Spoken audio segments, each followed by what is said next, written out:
লালগোলাপ শুভেচ্ছা সবাইকে যারা এখানে আছেন এবং যারা ঘরে আজকের এই অনুষ্ঠানটি দেখছেন তাদের সবাইকে, বিশেষত আমি নারী সমাজ এবং তরুণ তরুণী যারা আছেন, কিশোর কিশোরী যারা আছেন, তাদেরকেও ধন্যবাদ জানাতে চাই, শুভেচ্ছা জানাতে চাই।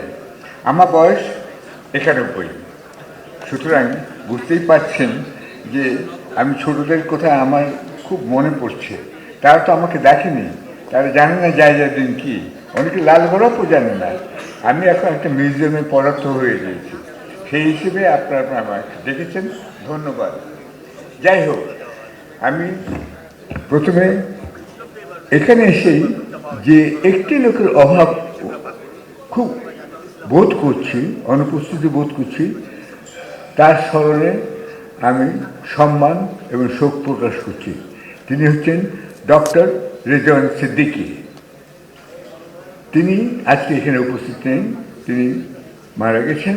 তিনি কিন্তু দৈনিক দিনকালের সম্পাদনার দায়িত্বে ছিলেন এবং তিনি অত্যন্ত কঠিন অবস্থা অতিক্রম করে গিয়েছেন। আমি চাই না ভবিষ্যতে ডক্টর রেজওয়ান সিদ্দিকীর মতন এরকম একটা অনিশ্চিত জীবনযাপন করতে হয় কোনো সাংবাদিককে। এখানে আমি কিছুটা হয়তো সাংবাদিক সমালোচনা আমার করতেই হবে। সাংবাদিকরা আমি ক্লাস 10 থেকেই পত্রিকা সম্পাদনা করি এবং একটি কাজই আমি করেছি, যদিও সাইডওয়েজ আমি চার্টার্ড অ্যাকাউন্টেন্টও একজন বটে। সুতরাং এখানে সেই হিসেবে আমি অন্তর্বর্তী সরকারকে ধন্যবাদ জানাতে চাই, প্রশংসা করতে চাই কয়েকটি কারণে। আমার বলতেই হবে যে এরকম একটি যে সভা হতে পারছে, আপনারা সবাই এখানে নিশ্চিন্তে কথা বলতে পারছেন এবং আপনারা জানেন এটা কেউ গিয়ে কোথাও সরকারকে যে রিপোর্ট করবে না যে কামাল সাহেব এরকম কথা বলেছেন বা মতি সাহেব এরকম কথা বলেছেন বা মাহফুজ এরকম কথা বলেছেন। এটা যে আপনাদের কত বড় স্বস্তি, এটা আপনারা বুঝতে পারছেন না হয়তো, কিন্তু করছেন। আমি যেহেতু অনেক সময় আমাকে লন্ডনে নির্বাসিত থাকতে হয়েছে, বিদেশে নির্বাসিত থাকতে হয়েছে, আমি এই যে মুক্ত চিন্তা, মুক্ত বাতাস এবং যে আরেকটা হচ্ছে যে আপনার দুশ্চিন্তা নিয়ে আপনাকে কথা বলতে হয়, এটা থেকে আপনারা মুক্ত হয়েছেন এবং এই জন্য অন্তর্বর্তী সরকারকে আমি ধন্যবাদ জানাতে চাই। আরও দুটি কারণ ধন্যবাদ জানাতে চাই।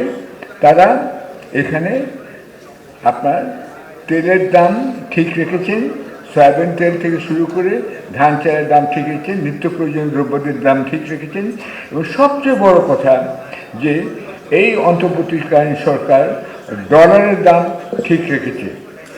আপনাকে বুঝতে হবে এই ডলারের দামের সঙ্গে অনেক কিছু সংযুক্ত। ও আরেকটা জিনিস, পানি, এই যে পানি আমরা খাচ্ছি এটাও কিন্তু আমাদের দুশ্চিন্তার বিষয়ে দাঁড়াচ্ছে। পানির দেশ বাংলাদেশে পানি এখন কিন্তু বোতলজাত পানি হচ্ছে এবং কিছুদিন আগে একটি সম্মেলনে জনাব তারেক রহমান বলেছেন পানি আমাদের এখন মেঘনা থেকে আনতে হচ্ছে। আমাদের এই অবস্থা, এইগুলি কিন্তু আসল অবস্থা। সোনার দাম বেড়ে গেছে আপনারা জানেন এবং ডলারের দাম তারপর স্থিতিশীল রাখা হয়েছে এবং পানি এখনও পাচ্ছেন, গ্যাস এখনও পাচ্ছেন, ধান এখনও পাচ্ছেন। অন্তর্বর্তী সরকারের এই সাফল্যগুলো আপনারা ভুলে যাবেন না। সাংবাদিকদের দায়িত্ব সমালোচনা করা ঠিক আছে, কিন্তু প্রশংসা করাও তাদের দায়িত্ব, এটা আবার মনে রাখতে হবে। আমি এখানে যখন আবার ফিরে পেলাম জায়জাদিন, আমি সম্পাদকীয় বিভাগকে বলেছি তোমরা খেয়াল রাখবে একটা ছোটোখাটো প্রশংসার কাজও হয় যদি ব্যক্তিগতভাবে সরকারিভাবে, ওই কথাটা সম্পাদকীয়তে লিখো, খালি সমালোচনা করুন। লিলি বিউটি সোপ, যার অ্যান্টি এজিং গুণ তারুণ্য ধরে রেখে ত্বককে করে উজ্জ্বল, তারুণ্যময় উজ্জ্বল ত্বকের জন্য। রিমার্ক, সাংবাদিকদের দায়িত্ব কিন্তু প্রশংসা এবং সমালোচনা দুটো করাই উচিত। এখন আমি একজন লোকের কথা বলতে চাই, তিনি হচ্ছেন সিপি স্কট। তিনি গার্ডিয়ান পত্রিকার সম্পাদক ছিলেন এবং সবার কাছে কিন্তু তিনি বিশ্বের সেরা সম্পাদক হিসেবে এখনও বিবেচিত। তার কথাটা আমাদের লা ইলাহা ইল্লাল্লাহ আছে, তার কথাটা সাংবাদিকদের কিন্তু কলেমার মতন। তিনি বলে গিয়েছেন একটা কথা, opinion is free but facts are sacred. অর্থাৎ আপনি যে কোনো মতামত দিতে পারেন, কিন্তু ফ্যাক্টস যখন দিবেন তখন একটা অ্যাবসলিউট কারেক্ট হতে হবে। প্রত্যেকটা সাংবাদিককে সেটা মনে রাখতে হবে। আমি আমার পত্রিকার আমার নতুন করে সবাইকে এটা শেখাতে হচ্ছে, opinion is free but facts are sacred. এটা সিপি স্কট বলেছিলেন। আমি আমার পত্রিকা অফিসে একটা যন্ত্র প্রেস তার নামে উৎসর্গ করেছি, আর একটা হচ্ছে ভল্টেয়ারের নামে। ভল্টেয়ার বলেছিলেন যে তোমার মতামত আমি একদিন না করতে পারি, কিন্তু তোমার মতামত রক্ষার জন্য আমি জীবন দিতে পারি। সাংবাদিকদের কিন্তু এই দুটো কথা মনে রাখতে হবে। মনে রেখেই আপনাদের অনুরোধ করছি, সাংবাদিক হয়ে যাওয়া মানে ফ্রি লাইসেন্স পেয়ে যাওয়া, সরকারের সমালোচনা করা, ইউনুস সাহেবের সমালোচনা করা, এটা কিন্তু নয়। আমি কিন্তু সরকারকে টেনেই বলছি। এখানে আমি মাহফুজ সাহেবের একটা কথা বলতে চাই। উনি চলে গেছেন, আশা করি তার সহযোগী মিস্টার মতিউর রহমান এটা পৌঁছে দেবেন। তিনি বলেছেন যে সাংবাদিকরা ভুল করতে পারে। ধন্যবাদ এই কথাটা বলার জন্য। সরকারও ভুল করতে পারে, সাংবাদিকও ভুল করতে পারে, কিন্তু তার চেয়ে বড় কথা হচ্ছে এই ভুলটা স্বীকার করার সৎসাহস থাকতে হবে। মতিউর রহমানকে জানিয়ে দিতে চাই, তিনি যদি মাহফুজকে বলেন, আমি তাকে অতি বিনয়ী আখ্যা দিচ্ছি, কেন তিনি বিশাল ভুল করেছিলেন 1/11 হওয়ার পরে, এবং সেই ভুল তিনি কিন্তু টেলিভিশনে সকলের সামনে স্বীকার করেছিলেন। Thank you mister Mahfuz Anam. এই দৃশ্যটা মনে রাখতে হবে। আজকে যদি 1/11 না হতো, তার আগে কয়েকটা আপনার তত্ত্বাবধায়ক সরকার হয়ে যেত। এখানে কেউ কেউ আছেন সাংবাদিক, তারা কিন্তু তত্ত্বাবধায়ক সরকারের বিরোধিতা করেছিলেন, যার ফলে আপনারা জানেন যে 1/11 হতে পারলো। এটাও কিন্তু সাংবাদিকরা বিশাল ভুল করেছিলেন। তা যদি না হতো, তাহলে হয়তো 2008 সালের নির্বাচনে বা 7 সালের নির্বাচনে বিএনপি জিতত অথবা আওয়ামী লীগ জিতত। কিন্তু যা খালেদা জিয়ার যে অবদান, এটা আপনাদের অনেক কিছু মনে রাখতে হবে। তার অবদান কিন্তু হচ্ছে যে এই যে তত্ত্বাবধায়ক সরকার করে দিয়েছিলেন, সেই ধারা যদি অব্যাহত থাকতো তাহলে কত ভালো হতো। আপনারা চিন্তা করুন, খালেদা জিয়া তত্ত্বাবধায়ক সরকার করে হেরে যাওয়ার পরে তিনি সূক্ষ্ম কারচুপি, স্থূল কারচুপি এসবের কথা না বলে তিনি নীরবে বিদায় নিয়ে চলে গেলেন। আওয়ামী লীগ ক্ষমতা এলো 96-এ।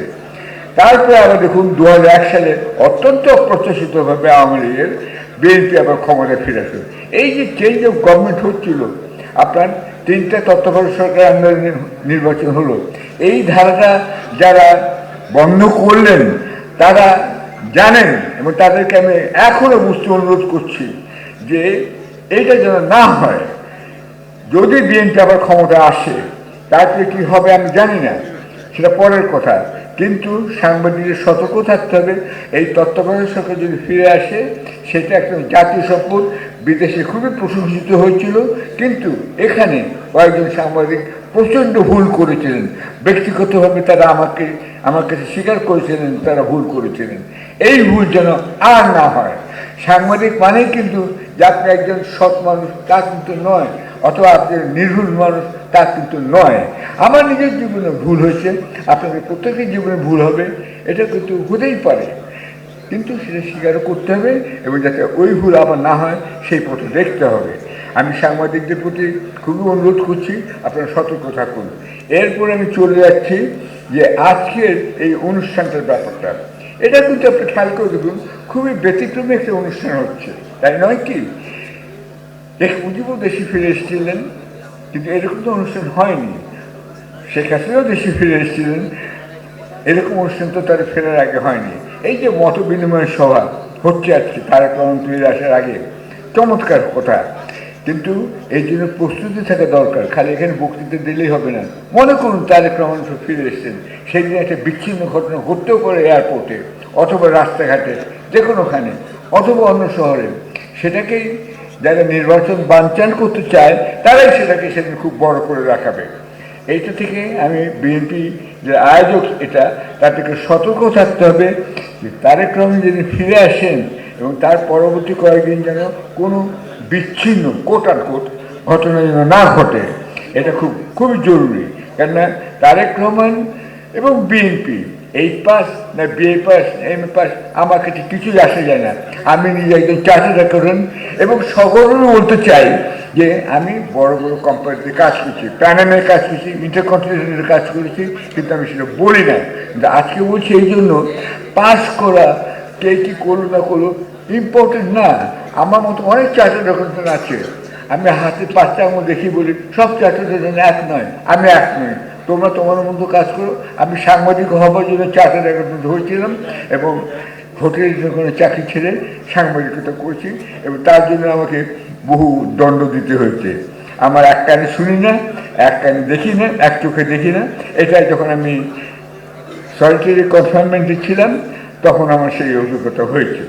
যাই হোক, এখন আমি বলতে চাই এই যে দেশে ফেরার জন্য যে আয়োজনটা করা হয়েছে এবং ব্যতিক্রমী সভা করা হচ্ছে, এটা কিন্তু চলমান থাকে। এই চলমান থাকতে গেলে আবার আমি আরেকটা কথা বলবো সালাউদ্দিন সাহেবকে বিশেষ করে, কারণ তিনি হয়তো অনেক উপদেশ দেবেন, ম্যাডামের সঙ্গে কাজ করছেন তিনি, যে এই সাংবাদিকের সঙ্গে মত বিনিময় কিন্তু একটা চলমান প্রক্রিয়া। তবে এরকম সভা করে নয়, প্রতিটা সম্পাদকের সঙ্গে একদিন প্রত্যেক দিন কিন্তু আমি বিএনপি নেতাদের মিটিং করা উচিত। আজকে প্রথম আলো, কালকে ডেইলি স্টার, পরশু সমকাল, এদেরকে ডেকে এনে বলা উচিত ভাই আপনার কি মতো, একসঙ্গে হলে হবে না, কেউ কারো কথা বলবে না, কেউ কাউকে বিশ্বাস করে না সাংবাদিকরা, এটাও মনে রাখবেন। সুতরাং সেখানে হবে কি, একসঙ্গে গেলে পরে গ্রুপ আলোচনা হবে, থ্যাংক ইউ ভেরি মাচ বলে সবাই চলে যাবেন। তাহলে কিন্তু যে তারেক রহমান হোক বা অন্য যে কেউ হোক, তারা কিন্তু মতামতটা জানবেন না।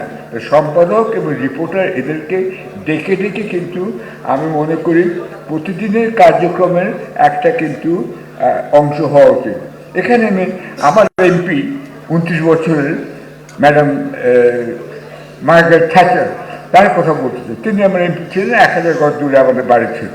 আচ্ছা, তিনি কিন্তু দুটো ক্যাবিনেট ছিল তার, একটা হচ্ছে সরকারি ক্যাবিনেট যারা এমপি থেকে হয়েছেন, আর হচ্ছে তার কিচেন ক্যাবিনেট, দেশের সেরা অর্থনীতিবিদ, সেরা ব্যবসায়ী, সেরা সম্পাদক, এদেরকে ডেকে নিয়ে বলতেন এই ইস্যুটাতে আমার ক্যাবিনেট তো এই মত, আপনাদের কি মতামত।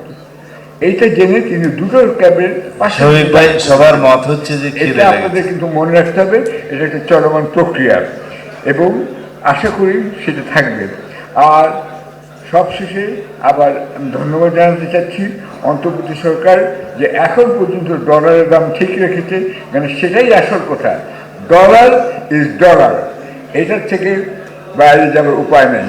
এই গ্যাসও থাকবে না, বিদ্যুৎ থাকবে না, কিছু থাকবে না। আপনারা অন্তর্বর্তী সরকারকে সাহায্য করুন এবং ইউনুস সাহেব যদিও চলে যান, তার সাহায্য এবং উপদেশ নেবেন, এটুকু আমি আপনাদের কাছে অনুরোধ করছি।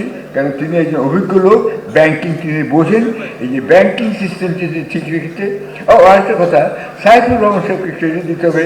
আজকে যে আমরা এইসব মিটিং ফিটিং করতে পারছি, তিনি কিন্তু বিএনপির আমলেই বাংলাদেশের অর্থনৈতিক স্থিতিশীলতার একটা ব্যবস্থা করে দিয়েছেন।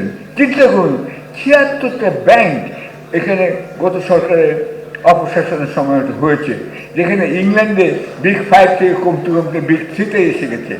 সেখানে আমাদের সে 76টা ব্যাংক করেছে। শুধু তাই নয়, ক্রেডিট কার্ডগুলো কিন্তু এক ধরনের ব্যাংক, এগুলো অপচয় এবং এগুলো খুব খারাপ কাজ করা হয়েছে। এই দিকে আমি বলবো আপনারা যেই আলোচনা করুন, টাকাই কিন্তু মূল চালিকা শক্তি। ইভেনচুয়ালি পত্রিকা অফিস তো বেতন দিতে হয়, আপনারা সবাই সেটা বোঝেন, সাংবাদিকদের বেতন পেতে হবে। সুতরাং সেটা আপনারা করবেন এবং এই দিকে আশা করি নতুন তত্ত্বাবধায়ক সরকার অথবা নতুন বিএনপি সরকার যেন মন দেয়, সেটাই। লিলি বিউটি সোপ, যার অ্যান্টি এজিং গুণ তারুণ্য ধরে রেখে ত্বকে করে উজ্জ্বল। তারুণ্যময় উজ্জ্বল ত্বকের জন্য। রিমার্ক,